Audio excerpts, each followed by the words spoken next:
جو ساری زندگی گناہوں کا ارتکاب کرتے رہتے ہیں، ساری زندگی اللہ عز و جل کی نافرمانی کرتے رہتے ہیں، لیکن پھر بھی ایک خوشحال زندگی گزار رہے ہوتے ہیں۔ ایسے لوگوں کو دیکھ کر ذہن میں یہ سوال پیدا ہوتا ہے کہ ایسے لوگ جو گناہوں کا ارتکاب بھی کر رہے ہیں، کبھی کبھی اللہ امتحان بھی لے لیتا ہے، جب اللہ امتحان لیتا ہے تو اللہ کو پکارتے ہیں اور اللہ عز و جل ان کی مدد بھی کرتا ہے، اللہ عز و جل ان کو بلاؤں اور آفات سے بچا بھی لیتا ہے، مصیبتوں سے بچا بھی لیتا ہے، بڑی بڑی کلامٹی زندگی میں آتی ہیں، اللہ عز و جل ان کو بچا لیتا ہے، اور ہم یہ سمجھتے ہیں کہ چونکہ اللہ ان کو بچا لیتا ہے شاید یہ اللہ کے مقرب بندے ہیں، اور یہ اکثر ہمارے معاشرے میں ہوتا ہے۔ ناظرین کرام، ایسے لوگوں کے ذہن میں شیطان ایک وسوسہ بھی ڈال دیتا ہے۔ شیطان انہیں کہتا ہے کہ دیکھ تو ایک مدت سے گناہوں کا ارتکاب کر رہا ہے، تو ایک مدت سے اللہ سے دور ہے، لیکن جب بھی تو اللہ کو پکارتا ہے اللہ مدد بھی فرما دیتا ہے، جب بھی تو کسی مصیبت میں مبتلا ہوتا ہے تو دعا کرتا ہے اللہ تیری مدد بھی فرما دیتا ہے، یقیناً تیرا رب تجھ سے راضی ہے، یہاں اس دنیا میں بھی اللہ عز و جل تجھ پر عطاؤں کی برسات کر رہا ہے، آخرت میں بھی اسی طرح تیرا بیڑا پار ہو جائے گا، گھبرانے کی ضرورت نہیں ہے۔ ناظرین کرام، ایسے لوگ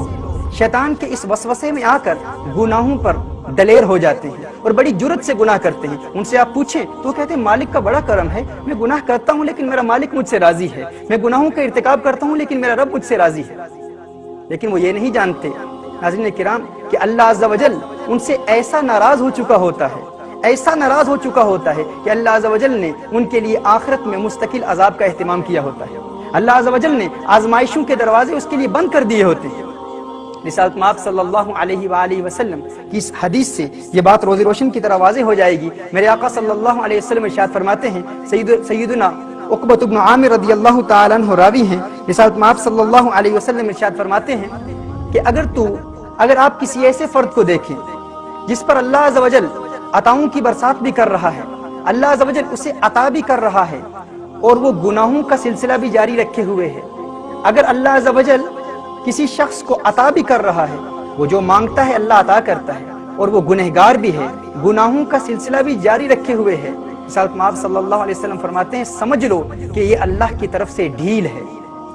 اور اس کے بعد میرے آقا صلی اللہ علیہ وسلم نے قرآن کریم کی یہ آیت کوٹ فرمایا فلما نسو، سورہ الانعام کی آیت نمبر 44 ہے، رسالت مآب صلی اللہ علیہ وسلم نے یہ آیت تلاوت فرمائی، فلما نسوا ما ذكروا به فتحنا عليهم ابواب كل شيء حتى اذا فرحوا بما اوتوا اخذناهم بغتة فاذا هم مبلسون۔ اللہ عز و جل ارشاد فرماتا ہے جب انہوں نے بلا دیا جو نصیحتیں ان کو کی گئی تھیں تو ہم نے ان پر ہر چیز کے دروازے کھول دیے یہاں تک کہ وہ خوش ہو گئے۔ یعنی جب لوگ اللہ کو بھول جاتے ہیں، احکام دین کو بھول جاتے ہیں، حرام اور حلال کے مابین امتیاز نہیں کرتے، گناہوں کا ارتکاب کرتے چلے جاتے ہیں، تو وہ اللہ سے اتنے دور ہو جاتے ہیں کہ ایک وقت آتا ہے کہ اللہ فرماتا ہے کہ ہم ان کے لیے دروازے کھول دیتے ہیں، عطاؤں کے دروازے کھول دیتے ہیں، وہ جو چاہتا ہے اسے ملتا ہے، اسے ایک اچھی گاڑی چاہیے مل جائے گی، اچھا بنگلہ چاہیے مل جائے گا، اچھا مکان چاہیے مل جائے گا، کاروبار میں ترقی چاہیے مل جائے گی۔ اللہ عز و جل عطاؤں کی ایسی برسات فرماتا ہے، فرمایا یہاں تک کہ وہ خوش ہو جاتے ہیں، پھر فرمایا فَإِذَا هُمْ مُبْلِسُونَ أَخَذْنَاهُمْ بَغْتَةً فَإِذَا هُمْ مُبْلِسُونَ، اور پھر اچانک ایک وقت آتا ہے کہ ہم ان کو پکڑ لیتے ہیں، ہم ان کو پکڑ لیتے ہیں، اور پھر ان کے لیے امید کی کوئی کرن نظر نہیں آتی، پھر ان کی آس ٹوٹ جاتی ہے، امید ٹوٹ جاتی ہے، کیونکہ پھر توبہ کا موقع ان کے لیے انہیں زندگی میں میسر نہیں آتا۔ لیکن ناظرین کرام، یہ شیطان کا ایک بہت بڑا وسوسہ ہوتا ہے، وہ ہمیں تسلیاں دیتا ہے کہ تیرا رب تجھ سے راضی ہے، لیکن ہمارے لیے ضرورت اس امر کی ہے کہ ہم یہ سمجھ لیں کہ جو شخص جتنی زیادہ مشقت کرے گا